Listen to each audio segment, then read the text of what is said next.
Philippine Army matapos nitong makumpleto ang 3 araw na pagsasanay sa Camp Texon sa San Miguel Town, Bulacan, kung saan kumuha ito ng Shoulder Skills Orientation Training Course. Kabilang din sa mga nag-training ang mga kapwa nito artista na sina Elmo Magalona, Nash Aguas, Yavis Flores, and Jerome Ponce. Pag-aanda ito pa sa kanilang TV show na A Shoulder's Heart.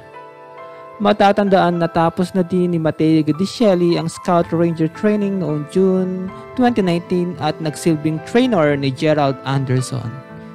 Sumawak na rin ng training si Gerald Anderson noong 2017 para sa indie action movie na A Wall.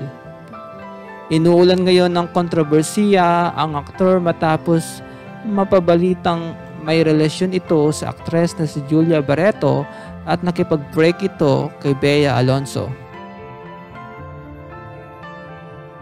Kinumpirma naman ni Gerald na break na nga sila ni Bea pero hindi pa niya inaamin na may relasyon sila ni Julia Barreto.